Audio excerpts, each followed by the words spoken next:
লেখক কুম্ভকর্ণের চুপ কথা। নিরালা হাউজিং শহরের অদূরে এক বৃদ্ধাবাস। আশ্রম টাইপ নয়, এক বা দু কামরার বাড়ি। প্রতিটি বাড়ির সামনে ছোট বা মাঝারি বাগান, কমন লাইব্রেরি, ডাক্তারখানা সবই আছে হাউজিংয়ের ভেতরে। আর আছে বিশাল বাগান, ছাতিম, কৃষ্ণচূড়া, রাধাচূড়া, শিউলি, আরও অনেক কিছু। প্রমোটার সাহেবের গর্বের বাগান। বেশিরভাগ ফুলগুলো তার মায়ের খুব পছন্দের। আর তার ধারণা পৃথিবীর সব মায়ের পছন্দ নাকি এক। এখানে যারা থাকে তারা বেশিরভাগ স্বেচ্ছায় এসেছে। তাই সংসার, ছেলে, ছেলের বউ এসবের হতাশা বা মেলোড্রামা নেই। জীবনের শেষ লগ্নে ষড়রিপুর জ্বালাও কম। তাই নিরালা হাউজিংয়ের নামকরণ সার্থক। ইন্দিরা একাই থাকে নিরালাতে। এক কামরার বাড়ি, বৈঠকখানা জুড়ে দেওয়াল আলমারি, বইগুলো সুন্দরভাবে সাজানো। সব বইগুলো তার ব্যক্তিগত সংগ্রহ। বইগুলোর বয়স 6 মাস থেকে 55 বছর হবে। বুড়ো বইগুলো তার থেকে 5-6 বছরের ছোট হবে। সামনে একটা ছোট বাগান মতো আছে, কিছু বাহারি ফুলের গাছ খুব যত্নে লালন করেছে ইন্দিরা। আকাশে নীল রঙের তীব্রতা বেড়েছে। শিরশিরে হাওয়া, ছাতিমের গন্ধ আশ্বিন মাসের খবর নিয়ে এসেছে। মা আসছে। নিরালাতে আগমনীর ফেস্টুন পড়েছে। মা, তুমি এবার এসো প্লিজ, পুজোতে একসাথে থাকবো। ফোনে খুব করুণভাবে আনন্দ জানতে চাইল। আনন্দ ইন্দিরার একমাত্র পুত্র। ভালো কোম্পানিতে আছে। কামাগাজির কাছে মস্ত ফ্ল্যাটে বউ আর মেয়ে নিয়ে তার সংসার। ইন্দিরা বরাবরের স্বাধীন চেতা। স্বামী ভালো চাকরি থাকতেও নিজে চাকরি করেছে। কলকাতার নামী কনসালটেন্সি ফার্মের প্রজেক্ট হেড ছিল। ইন্দিরা অবশ্য দাবি করে এই রোগটা তার বংশগত। তার ঠাকুমা নাকি স্বাধীন চেতা ছিলেন।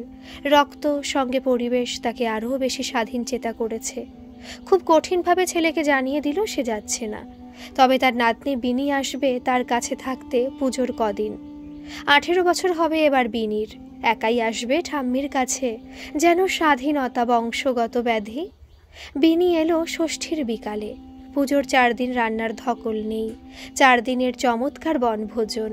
তবে নিয়ম করে কিছু দায়িত্ব নিতে হয় পুজোর। ইন্দিরার দায়িত্বে এবার সপ্তমী সকালের প্রসাদ পরিবেশন।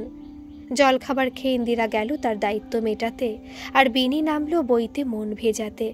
এই 4 দিন অখণ্ড অবসরে গোগ্রাসে খেতে হবে বইগুলো। দুপুরে খেয়ে দুপ্রজন্ম মুখোমুখি। নানা আলোচনা, তসলিমা, বাণী বসু বা বুদ্ধদেব, আরও কত কি। ঠাম্মু, অর্ণবকে? প্রশ্নটা শুনে একটু অবাক হলো ইন্দিরা। হেসে প্রসঙ্গটা এড়ানোর চেষ্টা। দেখল বিনির হাতে বুদ্ধবাবুর সবিনয় নিবেদন আর কিছু হলুদ হয়ে যাওয়া পাতা। শুধু পাতা নাকি কুছ ভিগে আলফাজ? নানা টাল বাহানার পর ইন্দিরাকে হার মানতেই হলো বিনির কাছে। কোনো এক সময় মফস্বলের শহরে ছেলের মর্নিং স্কুল, ছেলেকে রেডি করো, সবার টিফিন, নিজেকে রেডি করা, সকালবেলা মরার সময় নেই ইন্দিরার। অফিসে মেয়েগুলোর হাতে কত সময়, পরিপাটি সেজে আসে, আর তারতে পারফিউমটা গায়ে দেবার সময় নেই। মনে মনে হাসে ইন্দিরা। সাজগোজটা ব্রাত্য হয়েছে অনেক দিন। বিয়ের পর প্রথম প্রথম সাজতে ভালো লাগতো। কিছু ঘটনা তাকে অভিমানী করেছে, আর অভিমানটা মনে হয় সময়ের সমানুপাতিক। ছেলেকে নিয়ে আলাদা ঘরে, কারণ ছাড়া ফ্রিল্যান্স ইত্যাদি সবই যেন অভিমানী ব্যাধির উপসর্গ। কেউ হয়তো বুঝবে না, এই জগতে মনের ডাক্তার অপ্রতুল। তাই শ্বশুরবাড়ির কাছে সে ভীষণ স্বাধীন চেতা বউ। মাঝে মাঝে স্বামীর ইমোশনাল অত্যাচার চলে। চলো না আবার নতুন করে শুরু করি ইন্দু, সব ভুলে। কি ভুলবে সে, যে তার স্বামী নিজের প্রথম প্রেম ভুলতে পারেনি? সে নাকি দারুণ ট্যালেন্টেড? বা সাইন অফ করতে ভুলে যাওয়া স্বামী আর ট্যালেন্টেড বন্ধুর মেল মিতালি? ছেলেরা হয়তো কোনোদিন বুঝবে না মেয়েদের হরমোন অনেক বেশি গাঢ় এবং আবেগী। অভিমান এক অদ্ভুত জীব, দেখা যায় না, কিন্তু পাশের মানুষটাকে ধীরে ধীরে যোজন দূরত্বে নিয়ে যেতে পারে। সাইনাইড নয়, এ যেন আর্সেনিকে মৃত্যু। মাসে 2 বার স্বামীর পাশে শুতে হয় না, নিজের ইচ্ছেতে নয়, এমনি মাসের 4 দিনের মতো। বৈধ সম্পর্কের অবৈধ মিলন, এগুলো মিটু তালিকা ভুক্ত কিনা ইন্দুর জানা নেই। আজ ট্রেনটা পেলে হয়, ইন্দুর বড্ড দেরি হয়ে গেছে। অটো থেকে নেমে আজ সে পিটি ঊষা। নতুন অফিসে জয়েন করার পর গত 2 মাস ট্রেনে যাচ্ছে। না, নির্দিষ্ট কামরার বাতিক ধরেনি তার। কোনো ক্রমে ট্রেন নামক সোনার হরিণ ধরতে পারল। ছুটে এসে দরদর করে ঘামছে সে, চশমাটাও ঝাপসা। ভিড়ে কিছু নোংরা হাত শরীর ছুলো তার। সব ব্যাপারে রিয়্যাক্ট করতে নেই নাকি? কামরার প্রতিটা গলিতে তাস চলছে। আপনি বসে নিন, একটু হাঁপাচ্ছেন তো? না দাদা, ঠিক আছে। না না, বসুন, পরে উঠে দাঁড়াবেন। ধন্যবাদ। বসে পড়ল ইন্দু। দলটার নাম সপ্তঋষি। 7 জনের দল। দলের কোনো লিঙ্গ হয় না, তবু 5 পুরুষ 2 নারীর দল সপ্তঋষি। রবি, বিকাশ, অর্ণব, রাজীব, অমিত, গার্গী আর খেয়ালি। ইন্দুকে জায়গা ছাড়ার জন্য কিছু লোকের মধ্যে অসন্তোষ হয়েছে। রবি লাজুক ছেলে, সামলাতে পারছিল না। জানলার ধারে বসে থাকা ছেলেটা মাতৃভাষায় কয়েকটা কথা বলল, ব্যাস সব চুপ। ইন্দু খুব লজ্জা পেল। দাদা, আপনি বসুন, আমি এবার দাঁড়াই। আপনি বসে থাকুন, দেখি কোন শালা কি বলে। জানলার পাশ থেকে জোরালো নির্দেশ এলো। আহা অনু, কি হচ্ছে? একজন ভদ্রমহিলা আছেন তো? প্রথম মেয়েটা বলে উঠল। শোন গার্গী, এগুলো বাক্যালঙ্কার অব্যয়, বুঝলি? সবাই হেসে উঠল, যার সঙ্গে এতক্ষণ চলছিল সেই। দ্বিতীয় মেয়েটি ইন্দুর পাশে ছিল, বেশ মিশুকে। দলের সবার সাথে পরিচয় হলো। রাজীব পুরী গিয়েছিল। পুরীর খাজা বিতরণ হবে এবার। অর্ণব জানলার ধারটা কিছুক্ষণ আগের প্রতিপক্ষকে ছেড়ে দিয়েছে। দিদিকে দিয়ে শুরু কর, আমাদের গেস্ট। ইন্দু কিভাবে রিয়াক্ট করবে বুঝতে পারছে না। খেয়ে নিন, ভয় নেই, ঘুমের ওষুধ মেশানো নেই। আমাকে 2টো দিস, না হলে 7টা বোঝা যাবে না। কাককে দে, ঝগড়া করে অনেক ক্যালোরি বার্ন করেছে। সবাই মিলে যেন এক আনন্দ যাত্রা। সবার জীবনে যেন কোনো দুঃখ নেই। 1 ঘন্টার বিরক্তি যাত্রা নিমেষে যেন 10 মিনিটে শেষ। দিদি, কাল এসো, অনু খাওয়াচ্ছে। তোমার জন্য জায়গা থাকবে কাল থেকে, না হলে আমরা তো আছি, চেষ্টা করব। গার্গী কিছু বলতে যাচ্ছিল। কাল থেকে তাহলে আমরা অষ্টবসু? অর্ণবের মুখের দিকে সবাই তাকালো। রাজীব হেসে বলল, বুঝলি না, 7-এর পরিবার 8 হলো। দিদি, কাল থেকে তুমি আসবে তো?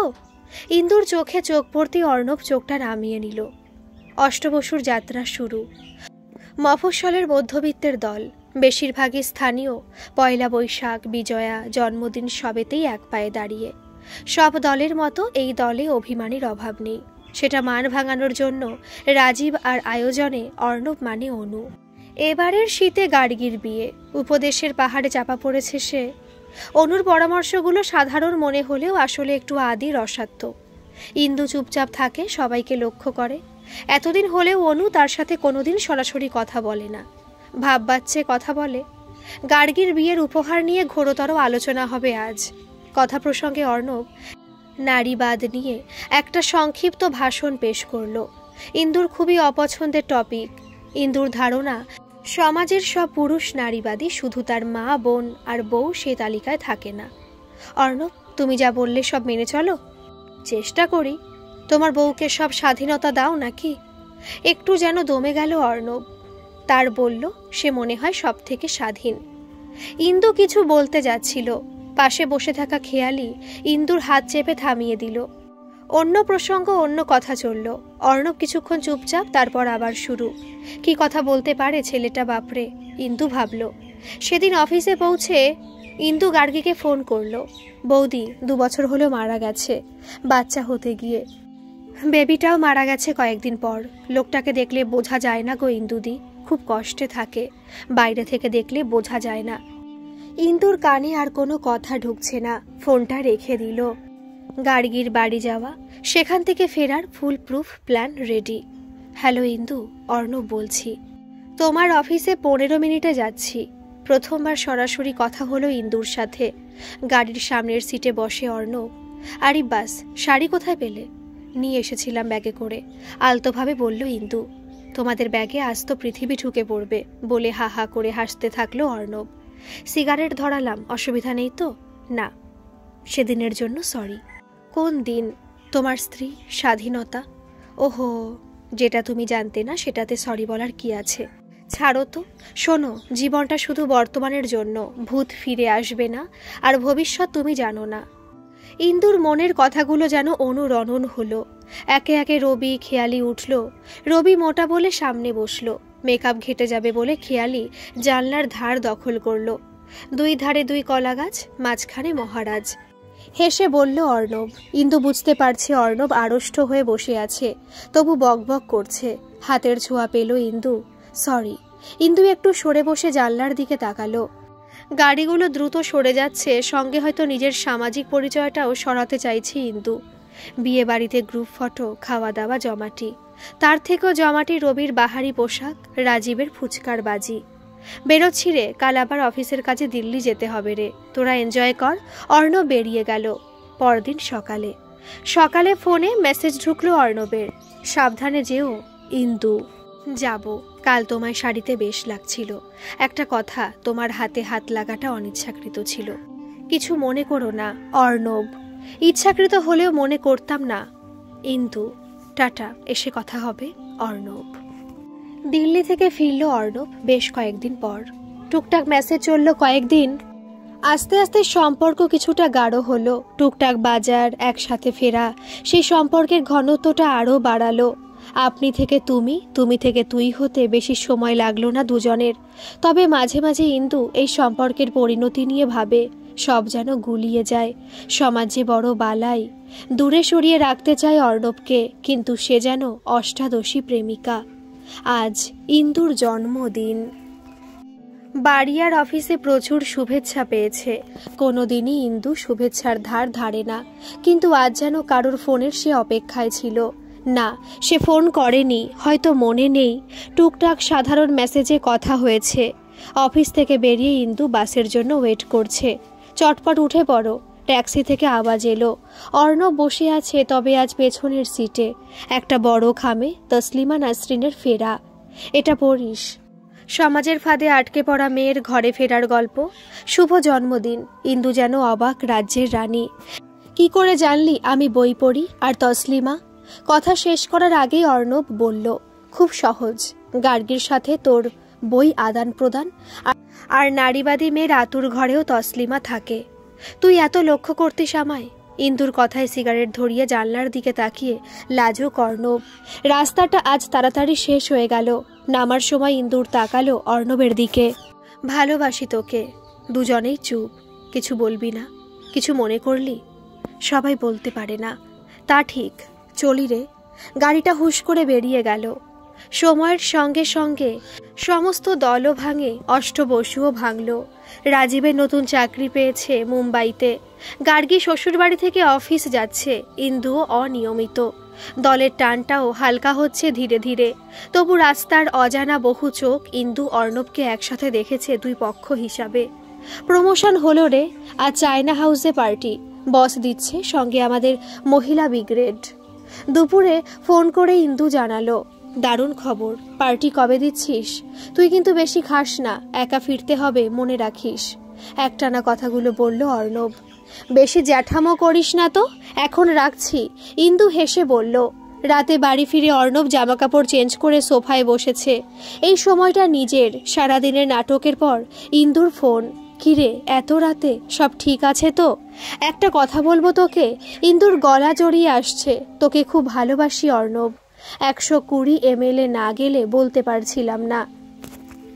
আচ্ছা ঠিক আছে, তুই সাবধানে বাড়ি যা, কাল সকালে কথা হবে। অর্ণব ফোনটা রাখলো। সিগারেট ধরিয়ে জানলার ধারে দাঁড়ালো। উত্তেজনার বশে ইন্দুকে সে বলেছে তার মনের কথা। ইন্দু বিবাহিত, তার বোঝা উচিত। অনেকবার চেষ্টা করেছে দূরে চলে যাবার, পারেনি অর্ণব। কোন জাদু বলে সে আকর্ষিত হচ্ছে সে জানে না। সমাজের পরোয়া সে করে না, কিন্তু ইন্দুর জন্য তো করতেই হবে। আজ ইন্দু যা করল, না, তাকে দূরে চলে যেতেই হবে। দারুণ ধাক্কায় পড়ল দরজাতে। কিরে তুই, এত রাতে? কলিং বেলটা বেজে উঠল। দাঁড়াও, আমি দেখছি। বিনি উঠে গিয়ে দরজাটা খুলল। পূজা কমিটির লোকজন এসেছে। পুজো শুরু হচ্ছে। যাচ্ছি বলে কাটিয়ে দিল বিনি। তুমি যোগাযোগ করনি ঠাম্মু? না রে, সে কয়েকবার চেষ্টা করেছিল। চিঠিটা আরেকবার পড়বি বিনি? ধরা গলাতে বলল ইন্দু। পড়ছি, দাঁড়াও আলোটা জ্বালাই। ইন্দু, যা কিছু শুনেছিস সব কিছু সঠিক নয়। আমি তোকে এখন সব বলতে পারবো না, তবে জেনে রাখিস আমি তোকে ঠকাইনি। আমাদের সম্পর্কটার মনে হয় এবার ইতি টানা উচিত। মনে হয় তুইও একমত হবি। আশা করি তোর সাথে আবার দেখা হবেই, কারণ ভালোবাসাটা নিখাত ছিল। ভালো থাকিস অর্ণব। মনে হয় ভালোবাসা মিথ্যা হয় না। একবার তো নিজে বলতে পারতো। ছাড়ো সব, নিজেকে সামলে নিয়ে বলল, ৮ বছর কারোর সাথে আর যোগাযোগ নেই তোমার? কি হবে রেখে? তবে রাজীবের সাথে ৫-৬ বছর আগে দেখা হয়েছিল মুম্বাই এয়ারপোর্টে। ওর ভিজিটিং কার্ডটা আছে হয়তো, তার কাছে কিছুটা শুনি। উৎসাহ দেখায়নি। লোকের মুখে কেন শুনবো বলতো? নে তুই রেডি হয়ে নে, একটু ঘুরে আসি। তোমার ছেলে জানে? কোনো জবাব না দিয়ে ইন্দু উঠে পড়ল। রাতের খাবার সবই আজ কমিউনিটি হলে। দুজনে খেয়ে দিয়ে যখন শুতে গেল তখন রাত 11টা। পুরনো স্মৃতিগুলো ইন্দুকে বেশ কাহিল করেছে আজ। কাজের চাপে যাকে দমিয়ে রেখেছিল সে, আজ ধোয়ার মতো সেগুলো চারপাশ ঘিরেছে। আজও সে জানে না অর্ণব কি করেছিল। অর্ণবের কিছু ঘটনা তাকে অভিমানী করেছে। রবি হয়তো ব্যাপারটা জানতো, ইন্দু না জানার আগ্রহটা তাকেও হতাশ করেছে।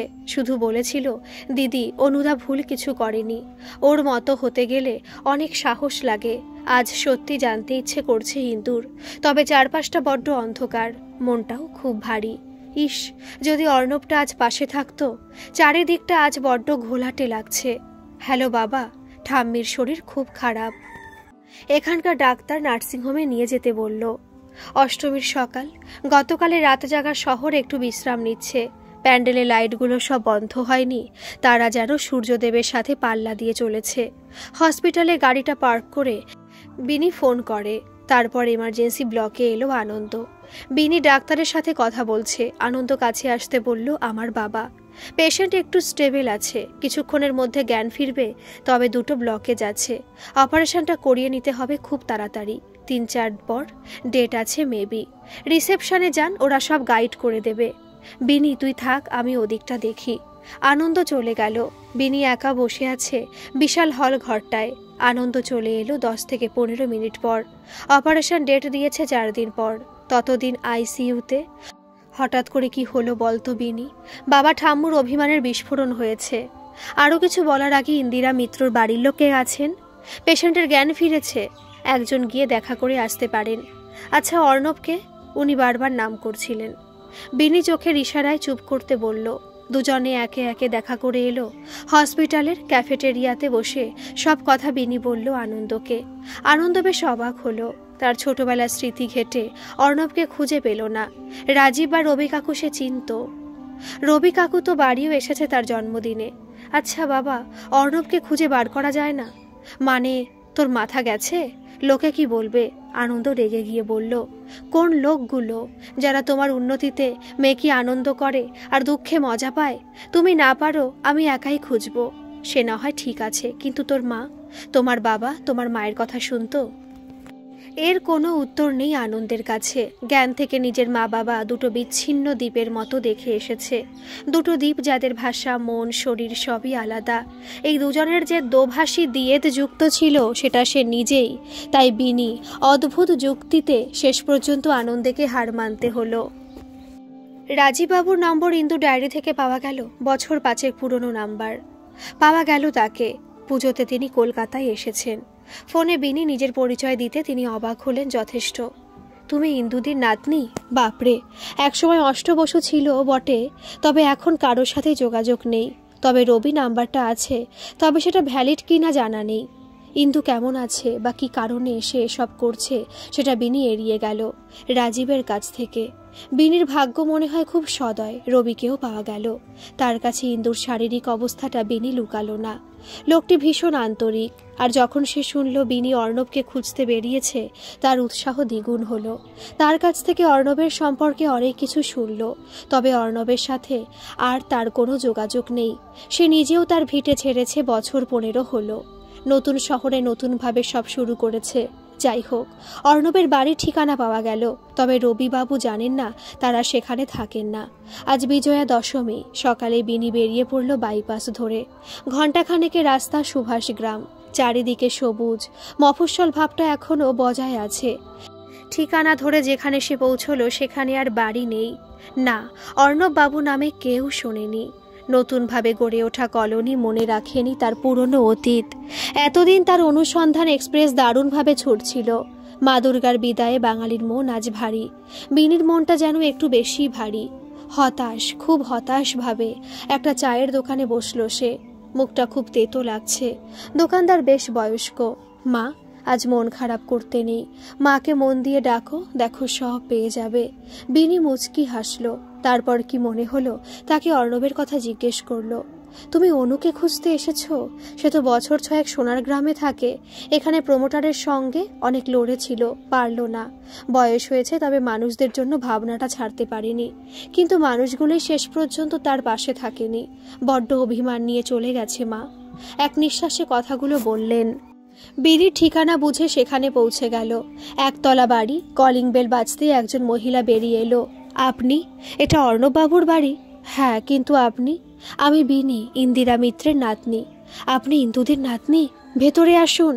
দুজনে ভেতরে গিয়ে বসলো। ঘরটা ছোট হলেও বেশ গোছানো। আপনি ঠাম্মিকে মনে রেখেছেন? বাহ, রাখবো না? আমরা তো সব একসাথে অফিস যেতাম। আপনি অষ্টবসুর একজন ছিলেন। তুমি অষ্টবসু জানো? ঠাম্মির কাছেই শুনেছি আপনাদের কথা। অর্ণব বাবুকে দেখছি না। অর্ণব বাইরে গেছে। গতকাল রাতে পাশের বাড়ির ছেলেটা হাসপাতালে ভর্তি, সেখানেই আছে। কতবার বলি বয়স বাড়ছে, কে কার কথা শোনে? তুমি আমাকে বলতে পারো, আমি বলে দেব। না, ঠিক আছে, ঠাম্মির শরীরটা ভালো নেই। যদি আপনারা একবার আসতেন। ইন্দুদের কি হয়েছে? বিনি সংক্ষেপে জানালো সবকিছু। এবার উঠি, বুঝলেন? পুজোর সময় না খেয়ে যেতে নেই। বাড়িতে বলে দে এখানে খেয়ে যাবি। তোমাকে তুই বললাম, কিছু মনে করো না।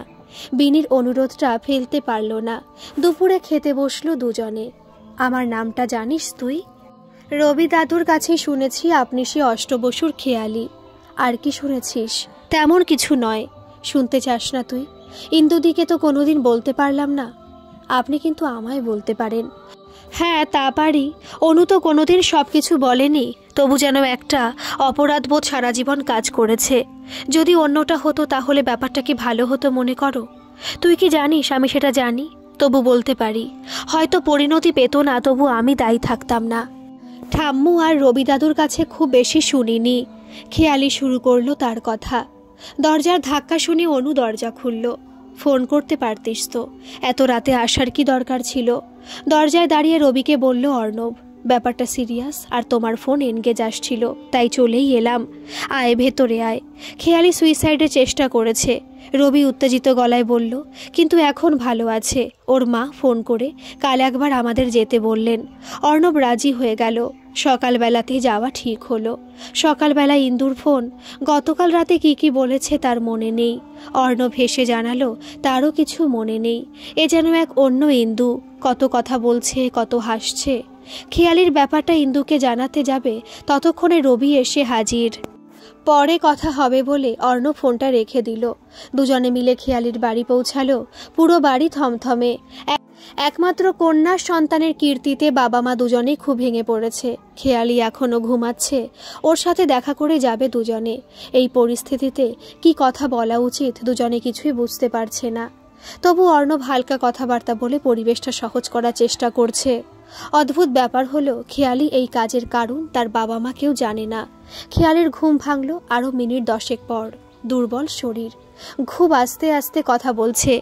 আমি অনুদার সাথে একটু কথা বলবো, তোমরা বাইরে যাও। সবাই বাইরে যেতে খেয়ালি ইশারাতে দরজা বন্ধ করে দিল অর্ণব।